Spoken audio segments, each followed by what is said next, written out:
ตัวใหญ่ตัวใหญ่จะทำกันเลย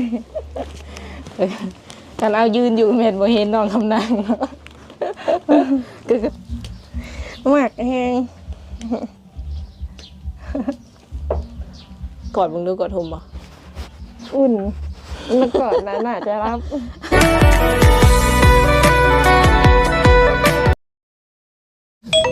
สบายดีสวัสดี FC เบอร์ทุกคนเด้อบ่ว่าสิเป็น FC ฝั่งลาวฝั่งไทยหรืออยู่ต่างประเทศเนาะยินดีต้อนรับทุกคนเข้าสู่ช่อง YouTube ของสาวบุญเปียงสาวลาวมาเปิดภาพมื้อนี้ก็หลายคนคือสิคุ้นเคยสถานที่นี้เนาะเป็นนาของสาวโสดเปิดใจนาของน้องคำนางเด้อทุกคนเด้อซึ่งว่ามื้อนี้ทางสาวบุญเปียงเองก็ได้รับหน้าที่ให้เป็นสะพานบุญสะพานหักให้ ทางผู้ใหญ่ใจดีอยู่ทางเกาหลีเนาะเพิ่นก็ได้ฝากเชื่อในฝากเงินมาให้สาวบุญเปียงนำเอาไปซื้อดอกไม้กระตุ้นเนาะมาย้อนหลังวันวาเลนไทน์ให้สาวโสดของเฮาซึ่งว่าสาวโสดคนนี้หลายคนคือสิจื้อชื่อเพิ่นเลยแหละเนาะเพราะว่าทางสาวบุญเปียงก็ได้มาถ่ายทำเพิ่นแล้วมื้อนั้นแน่ได้ทั้งสาวบุญเปียงเองก็ต้องขอบใจหลายๆเด้อเนาะที่ว่าไว้เนื้อเชื่อใจให้สาวบุญเปียงเป็นสะพานบุญสะพานหักให้ในมื้อนี้ขอให้อยู่ดีมีแฮงความเจ็บอย่าได้ความไข้อย่ามีเด้อทำมาค้าขายหยังก็ขอให้ขึ้นให้เกินขอให้ร่ำให้รวยขอให้ได้เงินได้คำหลายๆกว่าเก่าเด้อเฮ็ดหยังทำหยังก็ขอให้ราบให้ลื่นบ่ให้ของบ่ให้ค่าโดยสาธุ ดีใจหลายเนาะทุกคนตอนนี้ทางสาวเปลี่ยนกลับมาฮอดนาเพิ่นแล้วโชว์ดอกไม้กับการ์ตูนก็ถือว่าเอามาแล้วทุกคนแบบตื่นเต้นแฮงเนาะคนเอามาก็คือแบบตื่นเต้นแฮงเพราะว่าตื่นเต้นแทนน้องเพิ่นที่ว่าเพิ่นสิได้รับนะมันใหญ่แฮงเป็นครั้งแรกของน้องเพิ่นเลยก็หวังว่าน้องเพิ่นสิประทับใจเนาะโดยแนวใดก็ฝากกดไลค์กดแชร์กดติดตามให้สาวบุญเปียงเด้อเพื่อเป็นกำลังแห่งใจในการถ่ายทำคลิปต่อๆไปเนาะแนวใดกะถะน้องเพิ่นมาก่อนตอนนี้น้าสาวเพิ่นบอกว่าเพิ่นออกไปข้างนอกเนาะเดี๋ยวจักหน่อยก็น่าสิมาเพิ่นว่าโดย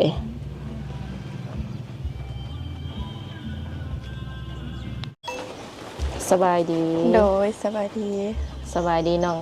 คำนางยามเที่ยงหรือยามบ่ายน้องล่ะยามเที่ยงกินข้าวกินน้ำหรือยังได้ยังกินมันยังไม่ทันได้กินซ้ำมีแนวกินอยู่บ่ล่ะก็สิไปกินอยู่มันบ่มีแนวกินยังมันบ่มีแนวกินยังเลยเพราะว่าสิออกไปหาซื้อแนวกินเพราะว่าตอนนี้ก็เที่ยงแล้วเนาะเลยยังบ่ทันหิวข้าวแห้งตีตอนนี้กะ ได้หนึ่งนะพอแบบว่าสิได้แบบโปรลงหรือว่าสัมภาษณ์เพิ่นก่อนประมาณนี้นะคำว่าหิวแห้งก็สิได้ให้ไปกินก้อนนะว่าบันไดพอได้อยู่เนาะโดยมื้อนี้ก็ได้มีโอกาสเข้ามาเยี่ยมมายามน้องคำนางอีกครั้งนึงหลังจากที่ว่ามื้อนั้นทางเอื้อเองก็ได้มาถ่ายทำเปิดใจเนาะเป็นแนวใดหลังจากเปิดใจแบบมีคนเข้ามาเพิ่มบ่กะมีอยู่ดำเล็กหน่อยนะเล็กหน่อยเท่านั้นกะบางคนกะเขากะสิคุยกันอันนั้นน้องทักไปแล้วเขาก็สิบ่ตอบเลยนะบางคนคือเพิ่นบ่อ่านแล้วก็บ่ตอบบ่หรือว่าอ่านแล้วแบบบ่ตอบเฮาเลยทั้งสองโอ้ทั้งบ่อ่านทั้งบ่ตอบเนาะเป็นอะไรเจอแบบว่าสิว่าไหนผู้บ่าวเมียติดอยู่บ่น่าอยู่เจออยู่บ่น้องล่ะหรือว่ายังบ่ทันเจอก็เคยเจออยู่เทื่อหนึ่งนะเจออยู่น้องล่ะมีหยังอยากฝากถึงแบบผู้บ่าวเมียติดแบบว่าเพิ่นมีเมียอยู่แล้วแต่ว่าเพิ่นอยากเข้ามาคุยบ่แบบเฮาเองก็บ่ฮู้ว่าเพิ่นมีเมียหรือจังใดนะเลยเพิ่นแบบร้อยเข้ามาคุยกับเฮาจังซี่มีหยังอยากฝากถึงเพิ่นโดยที่ว่าเฮาบ่ทันตั้งโตนี่บ่แม่นเฮาเองก็บ่ฮู้ว่าเพิ่นมีเมียหรือบ่มีเมียจังซี่ว่าอยากฝากว่าอันนั้นถ้าเจ้ามีเมียอยู่แล้วนะให้รักษาความหักของเจ้าไว้ให้ดีเฮ็ดหน้าที่ของเจ้าให้ดีก่อนจึงสิว่าอันหรือว่าปะกับเมียแล้วหรือว่าอีหยังก็ กับสิพ่อได้อยู่ดอกอันนี้ยังบ่ได้ทันปะกับเมียหั้นนะมันก็ย่านถูกฟ้องนั่นนี่อีกนะมันก็ย่านหั้นนะย่านถูกแบบเมียเขาเว้าให้อะนะแบบนี้ เจ้าต้องเฮ็ดหน้าที่ให้ของเจ้าให้ดีซะก่อนเจ้าจังสิว่ามาร่วมกับน้องหั้นนะเห็นหน้าที่ของตัวเองและรักษาความหักตัวเองไว้ให้ดีแบบนี้ก็คือแบบเคลียร์ตนเองก่อนเนาะแม่นเคลียร์แบบว่าโสดแท้จังคำอารมณ์ประมาณนี้ทุกคนแม่นก็มีทั้งแบบว่าโสดแท้แล้วก็โสดบ่แท้เนาะก็ลอยเข้ามาก็มีก็อยากฝากถึงแบบ FC ที่ว่าลอยเข้ามาล่มอยากให้หยุดก่อนเนาะเพราะว่ามีเมียอยู่แล้วก็อยากให้หาลูกหาเมียอะไรเนาะแม่น หรือว่าน้องอยากล่มบ่คนมีเมียบ่ย่านแบบว่าย่านเมียเขาเว้าให้ย่านถูกฟ้องซั่นสินี่นะถูกตบมาเฮ็ดได้แล้วบัดนี้อยู่เพื่อนดีๆว่ะอยู่เพื่อนดีๆว่าอยู่ชื่อก็ถูกตบพอแห้งอีกแล้วเอ้ยเวรเลยเนาะ มีแต่ว่าเอาขอแบบหนุ่มๆที่ว่าโสดแท้เด้อทุกคนเด้อจังเข้ามาลมกับน้องเพิ่นแม่นมักคนที่ว่าโสดแท้นะแบบว่าแบบมันจังบ่มีปัญหานะคนที่ว่าโสดแท้นะถ้าคนมีเมียแล้วมันสิมีปัญหาตามหลังมาแต่เมียเขาฮู้ว่าเฮาน่ะรักลมกันก็แบบกับสามีเขาแบบถึงว่าน้องเรื่องนี้นะน้องบ่มักถึงว่าอันนั้นถึงสิมีเมียแล้วก็แบบบ่มักหรือว่าจักสิว่าได้แล้วอย่ามันมีปัญหาตามหลังมานะแบบมันสิยากนี่ถ้าคนแบบบ่มีเมียโสดแท้หรือว่าเป็นพ่อหังพ่อหมายนี่ได้ดมได้คบได้เนี่ยได้เบิด ได้ขนาดนี้ติแม่นเป็นอะไรสามีแบบคนสะดุดหูสะดุดตาอยู่บ่ค่ะจักสิว่าได้ตอบว่าได้แม่นเอาแบบสิว่าเลยแบบเฮาเล็งๆไว้หรือว่าแบบอีหยังอยู่ประมาณนี้นะคือว่าคนนี้เข้ามาเลยคือแน่อย่างสิแต่ก็ยังบ่ถึงขั้นว่าน้องสิตกลงเป็นแฟนกับเพิ่นดอกมีอยู่บ่ประมาณแบบเข้าหูเข้าตาบ่มีแต่กะล้มกันเบิ่งนี่นะล้มกันเบิ่งอยู่ว่าแบบยังบ่ทันสะดุดตาทำน่ะยังเบิ่งอยู่ว่าเพิ่นสิเป็นแบบคนอื่นคือคนอื่นหรือบ่นะตอนนี้ก็ถือว่ายังโสดคือเก่าบ่ลืมนะได้กะโสดคือเก่าสมมุติว่าคนใหม่แบบเพิ่นเห็นคลิปเฮาน้ำหลังเนาะแล้วเพิ่นอยากเข้ามาแบบทำความรู้จักหรือว่าจีบน้องน้ำหลังอย่างสิมี10เท่าหมู่บ่หรือว่าแนวใดถ้าว่าน้องยังโสดอยู่โสดสนิทเนี่ยก็ได้ที่แน่ๆมันตอนนี้มันเข้ามาได้บ่แม่นโอ้โดย คือมื้อนี้ทางเอื้อเองก็สิว่าแนวใดเนาะเป็นคนกลางหรือว่าเป็นสะพานหักสะพานบุญให้เด้อก็มีทางผู้ใหญ่ใจดีหรือว่าหนุ่มอ้ายเนาะเพิ่นให้ชื่ออยู่อ้ายตายจากเกาหลีเพิ่นว่าเนาะเพิ่นก็ได้เบิ่งคลิปน้องในมื้อนั้นที่ว่าได้สัมภาษณ์และน้องบอกว่าบ่เคยอีหยังบ่เคยได้ดอกไม้บ่น้องล่ะจ้ะว่าแม่นตั้งแต่เป็นสาวมาแม่น14กุมภาพันธ์เทื่อใดก็คือก็แล้วไปซื่อๆบ่แม่นก็บ่ได้ดอกเห็นแต่น้องสาวน้องผู้น้อยน่ะมันได้กับอ้ายหยังนี่นะโดยนั่นแหละเพิ่นก็เลยว่าฝากให้ทางสาวบุญเปียงเป็นสะพานหักสะพานบุญให้ในมื้อนี้เนาะให้นำเอาดอกไม้แล้วก็กระตุ้นเนาะเอามาให้ทางน้องคำนางเพิ่น เบิ่งเที่ยวสามเปียงสิจับเพิ่นโอ้ยโอ้ใหญ่นี่โอ้ยโอ้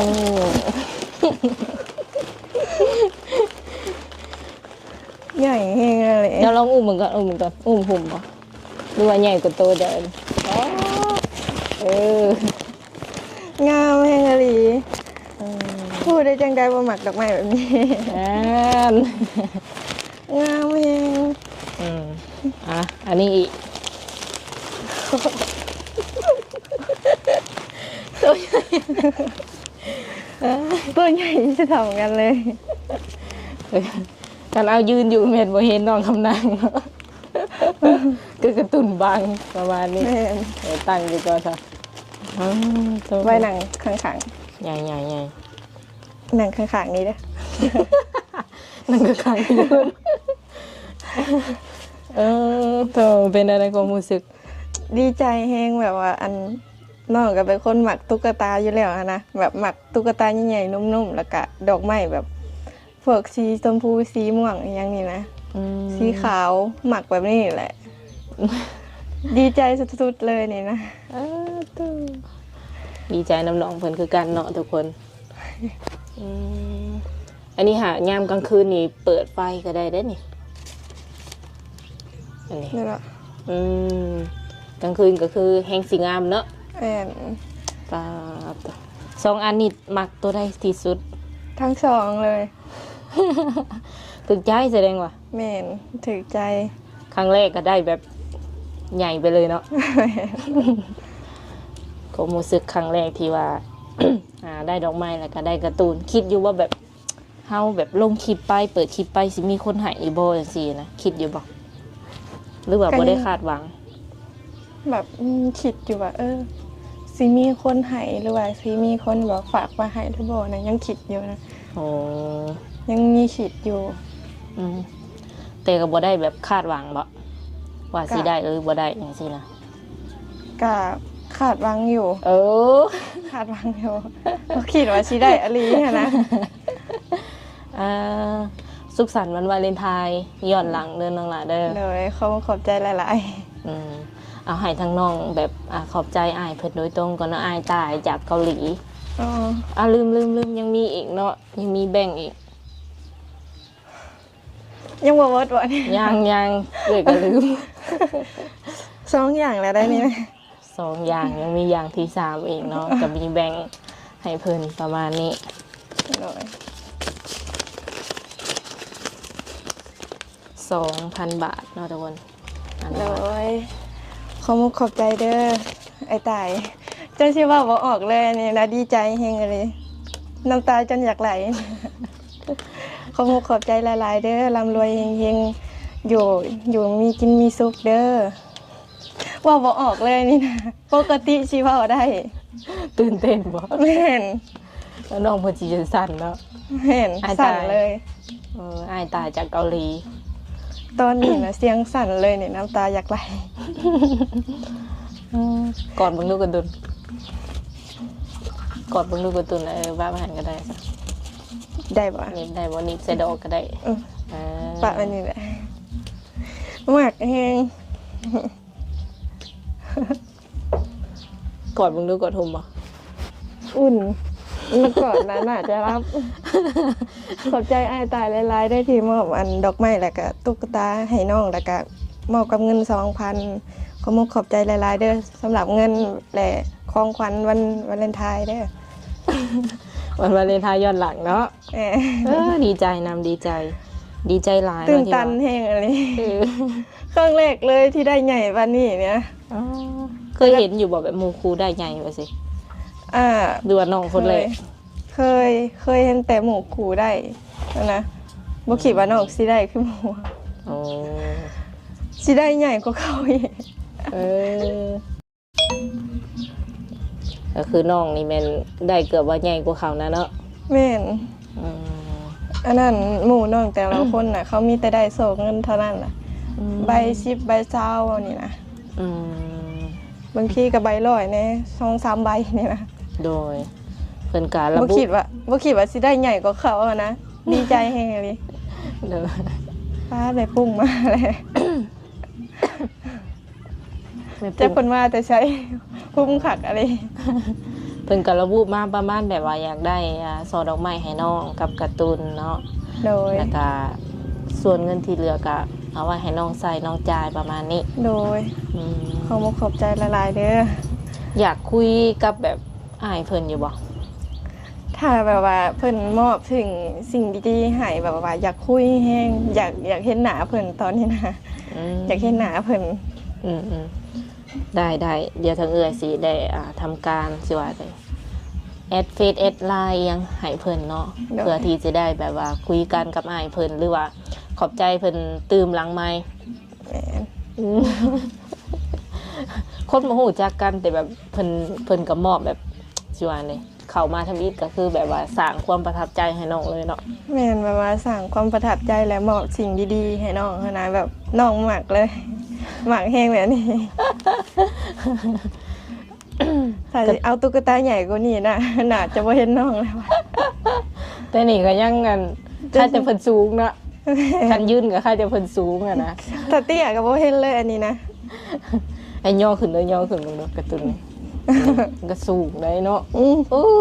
ตาแพงคนกับตาแพง หนังมีถ่ะ นั่งนี่ท่าเฮ้ยคือจังหวะแบบ มันเว้าได้อีในนั่งนี่ท่าว่าเสียงไปว่าอีไสมันได้กระตุ้นนะ ไหวอยู่ในห้อง อ๋อตัว ไปในห้องนอน อืมนอนอยู่ข้างๆติ แม่น อืม กอดเราทำแบบว่าอันหมักกอดมอนอนหรือว่าหมักกอดตุ๊กตานอนนะชินอนรับสบาย อืมอืมต้องมีแนวกอดก่อนนอนบอก แม่น กอดแล้วก็นอนประมาณนี้ แม่นต้องมีแบบว่าอันนั้นตุ๊กตานอนนี่นะมีที่กอดแล้วก็นอนรับสบายนะ เออ มันจังบ่ได้คิดร้ายเวลานอน เอาแล้วคิดหยังบัด บางเถื่อฟันลายเด้ โอ้ยันว่าคิดเรื่องผู้บ่าวผู้แพรว มื้อนี้ก็น่าจะฟันดีแหละ อืมคิดอยู่ว่าเรื่องผู้บ่าวผู้แพรวก็ ก็บ่ปันใดนะ อืม เดี๋ยวความหักมันสิเดี๋ยวมันสิมาเองนะก็ต้องถาก่อนเดี๋ยวความหักมันมาเอง หอดเวลาบ่ อืม หอดเวลาแหละสิมาเอง แม่นหอดเวลาแล้วสิมาเอง เจ้าก็คิดแบบนี้ตลอดบอก ก็คิดแบบนี้ตลอดเลยหอดเวลาแล้วมันสิมาเองนะก็คือแบบนี้แหละหอดเวลาก็มาเองเลย อืมผ่านมานี่จังมือแล้วกาย14กุมภาพันธ์ แต่มื้อนั้น วันนี้วันที่22เนาะ แม่ ก็ห่างกันมา6 7 8มื้อเนาะ แม่น อืมก็โดนพอสมควร แม่นแต่ก็บ่เป็นหยัง แต่ก็ยังดีแม่นวะ แม่น ได้แล้วก็เอาไปให้หมู่เบิ่งน้ำมัน อ่างหมูอะไรเนี่ย ว่าตัวเองก็ได้คือกันเนาะ ว่านี่คือข่อยบ่วะแฟนซื้อให้ว่าผู้บ่าวซื้อให้ อันนี้ก็คือเป็นครั้งแรกที่ว่าเพิ่นแบบอยากให้น้องเนาะแต่ว่าเพิ่นสิสารสัมพันธ์แนวใดอันนี้ทางเอื้อยก็เองก็ยังบอกบ่ได้เนาะมีแต่ว่าให้น้องกับอ้ายเพิ่นคุยกันเองเนาะว่าสิไปแบบสารสัมพันธ์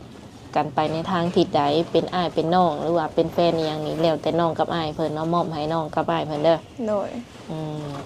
เพราะว่าน้องเองก็ยังบ่เคยเห็นหน้าเห็นตาเพิ่นเนาะ แม่น หากอ้ายเพิ่นนี่เคยเห็นเจ้าแล้วอยู่ในคลิปเด้ โดย อยากเห็นหน้าแล้วอยู่ว่าแบบหน้าตาสิเป็นจังได๋นะอยากเห็น โอ้ คนที่ว่ามอบสิ่งดีๆให้เนี่ยนะ อืมอันนี้คือเรื่องสมมุติเด้อสมมุติว่าเพิ่นอายุหลายเด้ซะน้องว่าแบบเพิ่นบ่รูปบ่รอประมาณนี้ อันนี้น้องเรื่องนี้น้องบ่ได้ติดได้บ่ได้ติดหยังเลยว่าถึงสิหล่อบ่หล่อก็แบบว่าน้องก็ลมหรือว่าคบหรือว่าแต่งงานได้เบิดหั้นนะและอันนั้นเรื่องอายุนี่มันบ่เกี่ยวนะอายุมันเป็นแค่เพียงตัวเลขแบบว่า เพราะว่าน้องก็เป็นคนมักคนอายุรุ่นใหญ่อยู่แล้วนี่นะมักคนอายุหลาย อืมอันนี้น้องเพิ่นคอนเฟิร์มเองบ่อันนี้คือเว่าจากใจบ่ แม่นจากใจเลย อันนี้เอื้อยสมมุติซื่อๆได้เนาะเอื้อยเองก็ยังบ่ได้เห็นหน้าเห็นตาเพิ่นแบบชัดๆประมาณนี้ อ๋อ ฮู้แต่ว่าชื่อเพิ่นหั่นแหละชื่อบ่ชื่อเพิ่นนั่นน่ะ ตาย อย่าว่าลืม บ่ลืม อายตาย แม่น อายตายจากไส จากเกาหลี โอ้จื่อแม่นเว้ย จื่อได้ดีเนาะ โดย เบิดและบ่เดียวแบบสิ่งที่อยากบอกอายเพิ่นเบิดและบ่สิ่งที่อยากเว้ากับอายเพิ่น มันเว่ายังบ่ออกเลยแบบว่า ไปเว่ากันอยู่ที่หลังไหม อืมหากดีใจนี่ดีใจติ ดีใจจนแบบว่าแบบเว้าคำอวยพรก็ยังบ่ได้เลยปกติก็สิเว้าได้นะเว้าคำอวยพรก็บ่ได้ มันแบบมันตื่นตันแห่งหรือแบบมันเขินค่ะนะ เออดีใจน้ำน้องเพิ่นเนาะ โดย อันนี้ก็ถือว่าได้เอาดอกไม้กับการ์ตูนมาให้น้องเพิ่นหอดมือหอดเทียงให้เทียงหน้าเพิ่นเป็นทีมหอยแล้วเนาะ โดย ถือว่าภารกิจนี้ก็สำเร็จลุล่วงเนาะทุกคน โดย มาหอดผู้สาว หรือว่าน้องคำนางค่ะแหละ โดย สำหรับคลิปนี้ทางเอื้อเองก็มีแต่สิได้ขอตัวกลับบ้านบัดนี้เนาะเพราะว่าเอามาให้เจ้าของเลยเด้ โดย สำหรับคลิปนี้ทางสาวบนเปียงและกันน้องคำนางก็สิได้ขอตัวโจไว้ก่อนมื้อหน้ามื้อในว่ากันใหม่เนาะ โดยสบายดี โดยสวัสดี ไปเลยได้ดอกไม้แล้วก็เสื้อเลยเอามือไว้เฮือนเนาะเพิ่นว่าโทษ อุ้มไปเลยได้ซูมบ่ได้เนาะ FC ได้แต่ซ้ำนี้เด้ออันนั้นคือเพิ่นนั่นแหละเพิ่นกับหมู่เพิ่นนะหมู่เพิ่นขับรถให้เพิ่นก็คืออุ้มกระตุ้นแล้วก็อุ้มดอกไม้มุ่งหน้าสู่หมู่บ้าน